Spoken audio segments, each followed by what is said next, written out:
శుక్లాంబరధరం విష్ణుం శశివర్ణం చతుర్భుజం ప్రసన్నవదనం ధ్యాయేత్ సర్వవిఘ్నోపశాంతయే.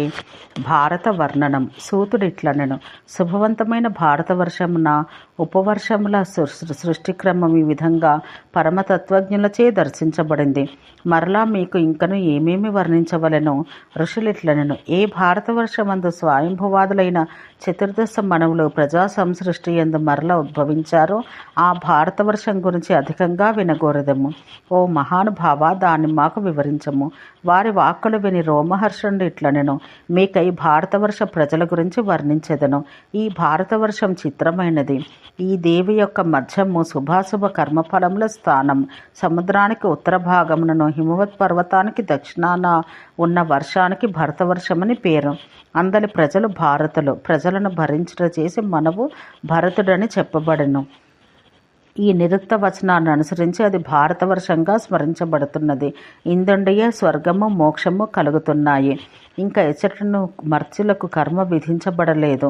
ఈ భరతవర్షమున 9 భాగములున్నవి. అవి సముద్రాలచే విడదీయబడినవి. ఒక విభాగం నుండి వేరొక విభాగానికి ప్రయాణించట అసంభవం. ఆ 9 భాగాలు ఇంద్రద్వీపం, కేసరమంతం, తామ్రవర్ణం, గభస్తిమంతం, నాగద్వీపం, సౌమ్యం, గాంధర్వం, వారణం. ఇవి సముద్రమున మునిగినవి. ఇది ఇప్పటి భారతదేశం. దీనికి 3 వైపులా సముద్రాలున్నవి. ఈ భరతవర్షం దక్షిణోత్తరముగా గంగానది జన్మస్థానం నుండి కన్యాకుమారి వరకు 1000 యోజనాలు విస్తరించినది. ఈ విస్తీర్ణం ఉత్తరమున అడ్డంగా 9000 యోజనంలో. ఈ ద్వీపం యొక్క సరిహద్దు ప్రదేశములన్నీ అన్ని చోట్ల మ్లేచ్చులచే అధివసించబడినవి. తూర్పు సరిహద్దులో కిరాతులు, పశ్చిమ సరిహద్దులో యవనులు ఉన్నారు.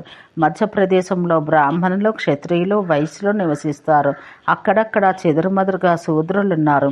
బ్రాహ్మణులు యజ్ఞయాగాదులతో, క్షత్రియులు ఆయుధాలతో, వైశ్యులు వర్తక వ్యవహారాలతో స్థిరపడి వ్యవహరిస్తారు. ఈ వివిధ వర్ణాల వారికి పరస్పరం ధర్మార్థ కామ విషయాలపై ఆధారపడి స్వకర్మల యందు సంబంధములు కలవు. ఆశ్రమ చతుష్టయమందు పంచముల విషయంలో యథావిధి ఆచారం నిర్వహించబడుచుండును. ఇది స్వర్గ అపవర్గార్థ ప్రవృత్తి మానవ సంబంధమైనది. 9వ విభజనగా చెప్పబడింది ఒక ద్వీపం. అయ్యది తిర్యకుగా వ్యాపించింది. దాన్ని సంపూర్ణంగా ఎవడు జయించినో అతన్ని సామ్రాట్ అంటారు. యథార్థంగా ఈ లోకాన్ని సామ్రాట్గా, అంతరిక్షమును విరాట్గా స్మరిస్తారు. ఈ లోకాన్ని స్వరాట్గా స్మరిస్తారు. తర్వాత దీని గురించి విస్తరించి చెప్పెదను. ఇందు విస్తృతములైన 7 కులపర్వతాలున్నవి. అవి మహేంద్రము, మలయము, సహ్యము, సుక్తిమంతము, ఋష్యపర్వతము, వింజము, పారియాత్రము. ఈ 7 కులపర్వతాలు. వారి సమీపాన 1000 కొలది ఇతర పర్వతాలున్నాయి. ఇవి అవిజ్ఞాతములు. అవి మిక్కిలి సారవంతాలు, మిక్కిలి విపులాలు. వాని శిఖరాలు చిత్రములైనవి. అవి పర్వతశ్రేష్టమైన మందరం, వైహారం, దుర్దురం, కోలాహలం, ససురమైన మైనాకం, వైద్యుతం, వాతంధవం, నాగగిరి, పాండుర పర్వతం, తుంగప్రస్త్రం, కృష్ణగిరి అనేవి. గోధన పర్వతం, పుష్పగిరి, ఉజ్జయంతం, రైవతక శైలం, శ్రీపర్వతం, చిత్రకూటం, కూటశైలం. వీనికంటే అన్యములైన పర్వతాలున్నాయి. అవి వీటికంటే చిన్నవి. అపరిజ్ఞానంలో వానిపై ఆధారపడి జీవించే వ్యక్తుల సంఖ్య స్వల్పం. వీనితో వ్యాప్తమైన ప్రదేశాలు మధ్య మధ్య ఆర్యులచే, అందంద మ్లేచ్చులచే నివసించబడుచున్నవి.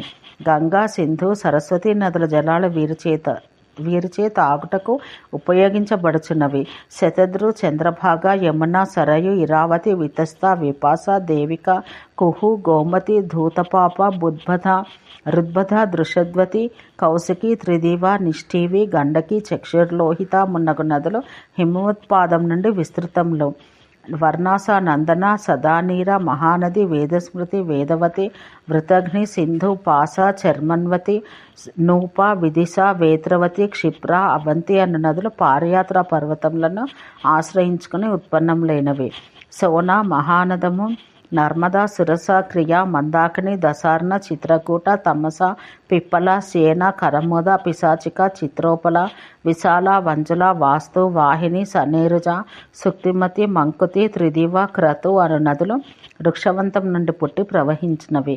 అవి శివంకరములు, పవిత్రములు. వానిలోని జలములు స్ఫటికమణుల వలె ప్రకాశించు స్వచ్ఛ నీరములు. తాపి, పయోష్ని, నిర్వంజ, సృప, నిషధానది, వేణి, వైతర్ని, క్షిప్ర, బాల, కుముద్వతి, తోయ, మహాగౌరి, దుర్గా, అన్నశిల. ఈ దుర్గా అన్నశిల నదీద్వయం మహాగౌరీ నది యొక్క ఉపనదులు. అన్నశిల అన్న నదులు పవిత్రములైనవి, పుణ్యజలములు, శుభంకరములు, వింధ్యపర్వత పాదాల నుండి పుట్టినవి.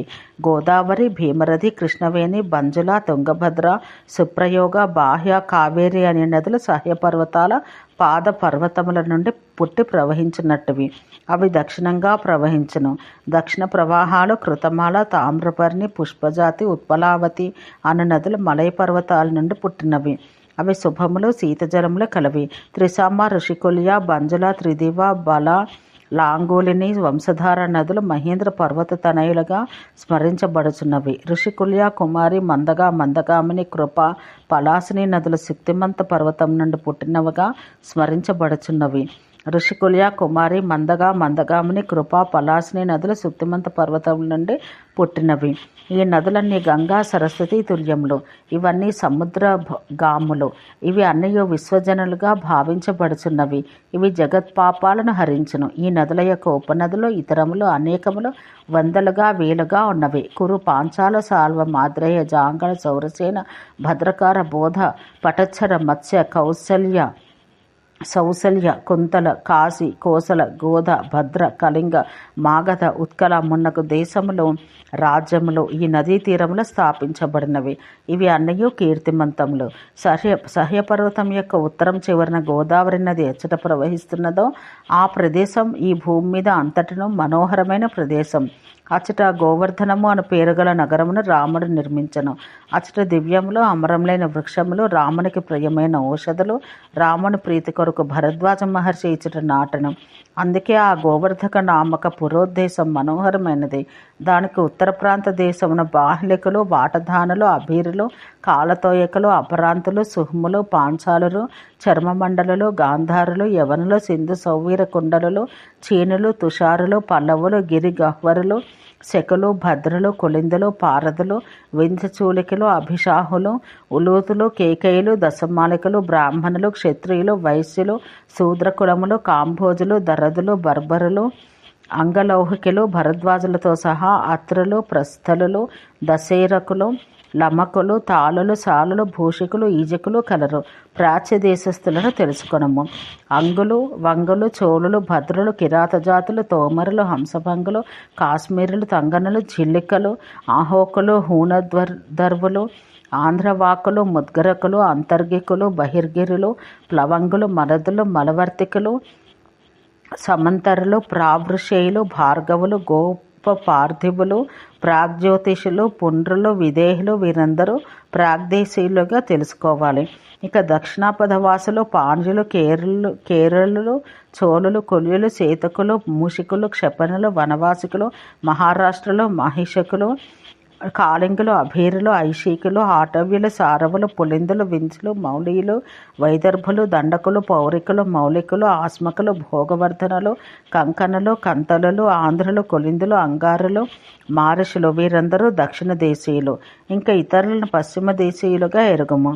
సూర్యారకులు, కలివనులు, దుర్గలులు, కుంతలులు, పౌలేయులు, కిరాతులు, రూపకులు, తాపకులు, కరీతులు, సర్వకరంధరులు, నాసికులు, నర్మదా నదీలోయల యందుండు ఇతరులు, కచ్చులు, సమహేయులు, సారస్వతులు, కచ్చిపులు, సురాష్ట్రులు, అనర్థులు, అర్బుదులు వీరందరూ పశ్చిమ దేశీయులు. ఇక వింధ్యవాసులను గురించి ఎరుంగుము.